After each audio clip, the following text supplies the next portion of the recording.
ಪ್ರಿಯ ನಿರೀಕ್ಷಕರೇ ನಮಸ್ಕಾರ. ಬೀರ್ಬಲ್ನ ವಿಶೇಷ ಕಾರ್ಯಕ್ರಮಕ್ಕೆ ಆತ್ಮೀಯವಾದ ಸ್ವಾಗತ.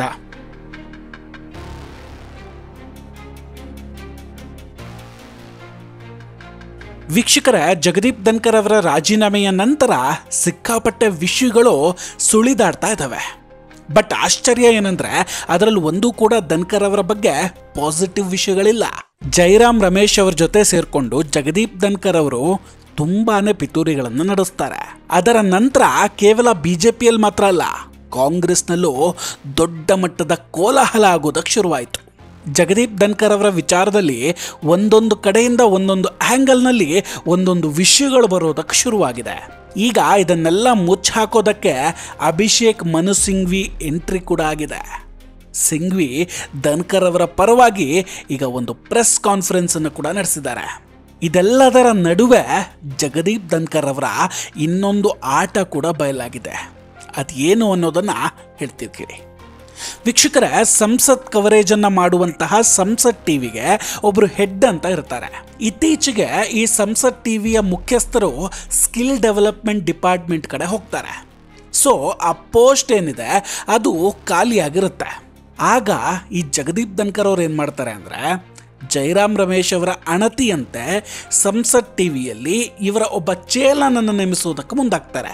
ಇದರಿಂದಲೇ ನೋಡಿ ಗೊತ್ತಾಗುತ್ತೆ ಜೈರಾಮ್ ರಮೇಶ್ ಹಾಗೂ ಜಗದೀಪ್ ಧನ್ಕರ್ ಅವರು ಎಷ್ಟು ಆಪ್ತರಾಗಿದ್ರು ಅಂತ. ಕಾಂಗ್ರೆಸ್ ಮತ್ತು ಜೈರಾಮ್ ರಮೇಶ್ ಜಗದೀಪ್ ಧನ್ಕರ್ಗೆ ಅವಮಾನ ಬಿಟ್ಟು ಬೇರೆ ಏನೂ ಮಾಡಿಲ್ಲ. ಅದ್ರ ಬಗ್ಗೆ ಕಳೆದ ವಿಡಿಯೋಗಳಲ್ಲಿ ಡೀಟೇಲ್ ಆಗಿ ಹೇಳಿದ್ದೀವಿ. ನೋಡದೇ ಇರೋರು ಹಿಂದಿನ ವಿಡಿಯೋಗಳಲ್ಲಿ ಅದನ್ನು ನೋಡಬಹುದು. ಮತ್ತೊಮ್ಮೆ ಧನ್ಕರ್ ಅವರು ರಾಜ್ಯಸಭೆ ಟಿವಿಯನ್ನು ಕವರ್ ಮಾಡೋರಿಗೆ ಹೇಳ್ತಾ ಇದ್ರಂತೆ, ಯಾವಾಗಲೂ ಕ್ಯಾಮರಾವನ್ನು ನನ್ನ ಕಡೆಯೇ ಇಡಬೇಕು, ನಾನು ಮಾತಾಡೋದನ್ನು ಫೋಕಸ್ ಮಾಡಬೇಕು, ನಾನು ಆಡುವ ಪ್ರತಿ ಮಾತು ಕೂಡ ಟೆಲಿಕಾಸ್ಟ್ ಆಗಬೇಕು ಅಂತ. ಧನ್ಕರ್ ಅವರಿಗೆ ಎಷ್ಟೊಂದು ಸೆಲ್ಫ್ ಲವ್ ಇತ್ತು ನೋಡಿ. ಇದಲ್ಲದೆ ಧನ್ಕರ್ ಅವರಿಗೆ ಮೋದಿ ರಾಜ್ಯಸಭೆಗೆ ಬಂದು ವಿರೋಧ ಪಕ್ಷಗಳ ಪ್ರಶ್ನೆಗೆ ಉತ್ತರಿಸಬೇಕು ಅನ್ನೋ ಬಯಕೆ ಕೂಡ ಇತ್ತಂತೆ. ಆದರೆ ಅದನ್ನು ಕ್ಯಾಬಿನೆಟ್ ಮಂತ್ರಿಗಳು ನಿರಾಕರಿಸಿದರು. ಸಂಬಂಧಪಟ್ಟ ಇಲಾಖೆಗೆ ಸಂಬಂಧಿಸಿದ ಮಂತ್ರಿಗಳೇ ಉತ್ತರ ಕೊಡ್ತಾರೆ, ಅದಕ್ಕೆ ಮೋದಿಜಿಯೇ ಯಾಕೆ ಬರಬೇಕು ಅಂತ. ಆದರೂ ಕೂಡ ಧನ್ಕರ್ ಅವರು ನೀವು ಮೋದಿಯವರ ಹತ್ರ ಹೋಗಿ ಕೇಳಿ, ಅವರೇ ಬಂದು ಉತ್ತರಿಸ್ಲಿ ಅಂತ ಹೇಳಿದರು. ಜಗದೀಪ್ ಧನ್ಕರ್ ಅವರ ತಲೆಯಲ್ಲಿ ನಾನು ಉಪರಾಷ್ಟ್ರಪತಿ, ನಾನು ಹೇಳಿದ್ದು ನಡಿಬೇಕು ಅನ್ನೋದು ತುಂಬಾ ಇತ್ತು. ಅದಕ್ಕಾಗಿ ಅವರು ಹೇಳ್ತಾ ಇದ್ದಿದ್ದು ಸರ್ಕಾರಿ ಕಚೇರಿಯಲ್ಲೂ ಕೂಡ ನನ್ನ ಫೋಟೋ ಇರಬೇಕು ಅಂತ. ಧನ್ಕರ್ ಅವರು ಸಂವಿಧಾನದಲ್ಲಿ ಇಲ್ಲದೆ ಇರೋ ಅಧಿಕಾರವನ್ನು ಕೂಡ ಕೇಳೋದಕ್ಕೆ ಶುರು ಮಾಡ್ಕೊಂಡ್ಬಿಟ್ಟಿದ್ರು. ಏಪ್ರಿಲ್ನಲ್ಲಿ ಪ್ರಧಾನಿ ನರೇಂದ್ರ ಮೋದಿ ಅವರು ವಿದೇಶಿ ಪ್ರವಾಸದಲ್ಲಿದ್ದಾಗ ಧನ್ಕರ್ ಅವರು ತಮ್ಮ ಅಧಿಕಾರವನ್ನು ಬಳಸಿ ರಾಜ್ಯಸಭೆಯ ಟಿವಿ ಅಧಿಕಾರಿಯನ್ನು ನೇಮಕ ಮಾಡೋದಕ್ಕೆ ಕೂಡ ಮುಂದಾಗ್ಬಿಟ್ಟಿದ್ರು. ಆದರೆ ಅಧಿಕಾರಿಗಳು ಅವರನ್ನು ತಡೀತಾರೆ. ಹೀಗೆ ಮಾಡಿದರೆ ತುಂಬ ದೊಡ್ಡ ಬ್ಲಂಡರ್ ಆಗಿಬಿಡುತ್ತೆ, ಪ್ರಧಾನಿ ಮೋದಿ ಅವರು ಬರೋವರೆಗೂ ಕಾಯಿರಿ ದಯವಿಟ್ಟು ಅಂತ. ಯಾಕಂದರೆ ಈ ರೀತಿ ಹೆಡ್ಗಳನ್ನು ನೇಮಿಸೋ ಅಧಿಕಾರ ಒಬ್ಬರಿಗೆ ಇರೋದಿಲ್ಲ. ಇದಕ್ಕೊಂದು ಕಮಿಟಿ ಅಂತಿರುತ್ತೆ. ಅದರ ಅಧ್ಯಕ್ಷತೆಯನ್ನು ಪ್ರಧಾನಮಂತ್ರಿಗಳು ಹೊಂದಿರ್ತಾರೆ. ಅವರು ಮಾತ್ರ ಈ ಹುದ್ದೆಗೆ ಬೇರೆಯವರನ್ನು ನೇಮಿಸಬಹುದು ಅಂತ ವಿವರಿಸ್ತಾರೆ ಅಧಿಕಾರಿಗಳು. ಎಂಥ ವಿಪರ್ಯಾಸ ನೋಡಿ. ಸ್ವತಃ ವಕೀಲರಾಗಿರುವಂತಹ ಧನ್ಕರ್ ಅವರಿಗೆ ಈ ಕಾನೂನುಗಳು ಗೊತ್ತೇ ಇರಲಿಲ್ವಾ? ಹಾಗಾದರೆ ಹೈಕೋರ್ಟ್, ಸುಪ್ರೀಂ ಕೋರ್ಟ್ಗಳಲ್ಲಿ ಧನ್ಕರ್ ಅವರಿಗೆ ಪ್ರಾಕ್ಟೀಸ್ ಇದ್ರೂ ಕೂಡ ಇದು ಗೊತ್ತಾಗದೆ ಹೋಯ್ತಾ? ಒಂದು ವೇಳೆ ಧನ್ಕರ್ ಆ ಕೆಲಸ ಮಾಡಿದ್ರೆ ಸರ್ಕಾರಕ್ಕೇನೆ ಚಾಲೆಂಜ್ ಮಾಡಿದ ಹಾಗಾಗ್ಬಿಡ್ತಿತ್ತು.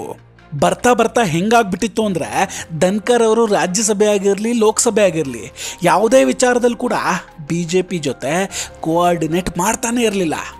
ನಾನೇ ಎಲ್ಲವನ್ನ ಮಾಡ್ತೀನಿ ಅಂತ ಮುಂದೆ ಹೋಗ್ತಿದ್ರು. ಧನ್ಕರ್ ಅವರ ರಾಜೀನಾಮೆಯ ಬಗ್ಗೆ ಕಾಂಗ್ರೆಸ್ನ P. ಚಿದಂಬರಂ ಒಂದು ಹೇಳಿಕೆ ಕೊಡ್ತಾರೆ. ಯಾಕೆ ಧನ್ಕರ್ ರಾಜೀನಾಮೆಯನ್ನು ಕೊಡಲೇಬೇಕಾಯಿತು ಅನ್ನೋದನ್ನು ಹೇಳ್ತಾರೆ. ಅಫ್ಕೋರ್ಸ್ ಧನ್ಕರ್ ಅವರ ರಾಜೀನಾಮೆ ನಂತರ ವಿರೋಧ ಪಕ್ಷಗಳು ಸರ್ಕಾರದ ವಿರುದ್ಧ ಮುಗಿಬೀಳ್ತಾ ಇದ್ದಾವೆ.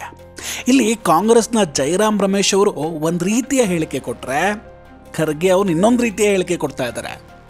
ಧನ್ಕರ್ ಅವರ ವಿಷಯದಲ್ಲಿ ಕಾಂಗ್ರೆಸ್ನ ಒಬ್ಬೊಬ್ಬ ನಾಯಕರು ಒಂದೊಂದು ರೀತಿಯ ಸ್ಟೇಟ್ಮೆಂಟ್ ಕೊಡ್ತಾರೆ. ಯಾವುದಕ್ಕೂ ಕೂಡ ತಾಳೆ ಆಗ್ತಿಲ್ಲ, ಸಾಮ್ಯತೆ ಕೂಡ ಇಲ್ಲ. The Vice President resignation has been effected, and yesterday you saw how that government has to clarify why the Vice President resigned. Whenever the Vice President resigned, I saw the resignation letter of the Vice President. He thanked the government, but I didn't see any comment from the government. At least they have to give a thanks to the Vice President.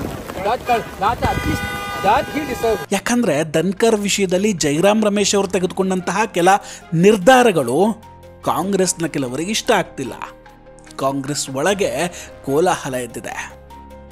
So ಈಗ ಜೈರಾಮ್ ರಮೇಶ್ಗೂ ತಲೆನೋವು ಶುರುವಾಗಿದೆ.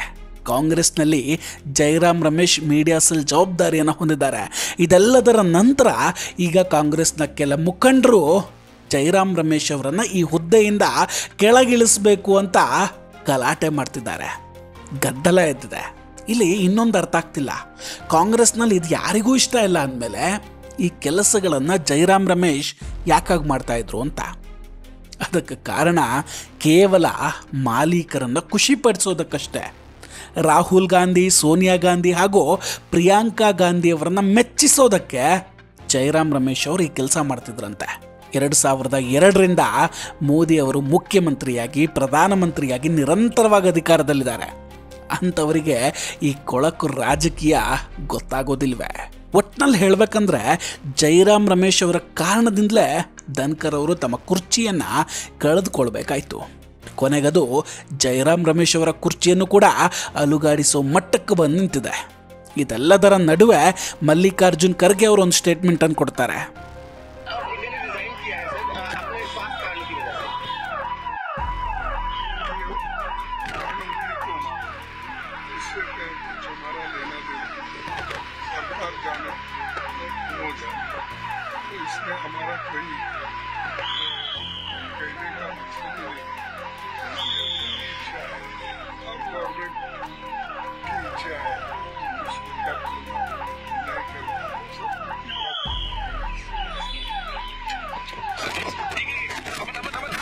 ಧನ್ಕರ್ ಅವ್ರು ಹೇಳಬೇಕಿತ್ತಂತೆ ಮೋದಿ ಹಾಗೂ ಧನ್ಕರ್ ಅವರ ನಡುವೆ ಏನಾಗಿದೆ ಅನ್ನೋ ರಹಸ್ಯವನ್ನು. ಮಲ್ಲಿಕಾರ್ಜುನ್ ಖರ್ಗೆ ಸಾಹೇಬ್ರೆ, ಏನಾಗಿದೆ ಅನ್ನೋದು ನಿಮಗಿಂತ ಚೆನ್ನಾಗಿ ಯಾರಿಗೆ ಗೊತ್ತಿರೋದಕ್ಕೆ ಸಾಧ್ಯ ಹೇಳಿ? ಎಲ್ಲವನ್ನ ಬಲ್ಲವರಲ್ವೇ ನೀವು? ಸಾಂವಿಧಾನಿಕ ಹುದ್ದೆಯಲ್ಲಿ ಕೂತಿರೋರು ರಾಜಕೀಯ ಕುತಂತ್ರ ನಡೆಸುವಾಗ ಸರ್ಕಾರಕ್ಕೂ ಗೊತ್ತಿರಬೇಕಲ್ವಾ ಅವರನ್ನು ಕೆಳಗಿಳಿಸೋದು ಹೇಗೆ ಅನ್ನೋದು. ಮೋದಿಜಿ ನಿಜವಾಗ್ಲೂ ಇವರನ್ನು ಇಷ್ಟು ದಿನ ಸಹಿಸ್ಕೊಂಡಿದ್ದೇ ಹೆಚ್ಚು. ಹಾಗೆ ನೋಡಿದ್ರೆ ಕೊನೆಯದಾಗಿ ಒಂದು ಮಾತು, ಗೌರವ ಅನ್ನೋದು ಕೇಳ್ಪಡೆಯೋದಲ್ಲ, ತಾನಾಗಿಯೇ ಒಲಿದು ಬರಬೇಕು. ಇದನ್ನು ಧನ್ಕರ್ ಅವರು ಅರ್ಥ ಮಾಡ್ಕೊಂಡಿದ್ರೆ ಇಷ್ಟೆಲ್ಲ ಆಗ್ತಾನೆ ಇರಲಿಲ್ಲ. ಏನಂತೀರಿ ವೀಕ್ಷಕರೇ? ಇದರ ಬಗ್ಗೆ ನಿಮ್ಮ ಅಭಿಪ್ರಾಯ ಏನು? ಕಮೆಂಟ್ ಮಾಡಿ ತಿಳಿಸಿ. ವಿಡಿಯೋ ಇಷ್ಟ ಆಗಿದ್ದರೆ ಲೈಕ್ ಮಾಡಿ ಹಾಗೂ ಶೇರ್ ಮಾಡಿ. ಇನ್ನೂ ಕೂಡ ನಮ್ಮ ಬೀರ್ಬಲ್ ಚಾನಲನ್ನು ಸಬ್ಸ್ಕ್ರೈಬ್ ಮಾಡಿಲ್ಲ ಅಂದರೆ ದಯವಿಟ್ಟು ಸಬ್ಸ್ಕ್ರೈಬ್ ಮಾಡಿ ಹಾಗೂ ಬೆಲ್ ಐಕಾನನ್ನು ಕ್ಲಿಕ್ ಮಾಡಿ. ನಮಸ್ಕಾರ, ಟೇಕ್ ಕೇರ್ ಆ್ಯಂಡ್ ಬಾಯ್ ಬಾಯ್. ಮತ್ತೆ ಭೇಟಿಯಾಗೋಣ. ಜೈ ಹಿಂದ್.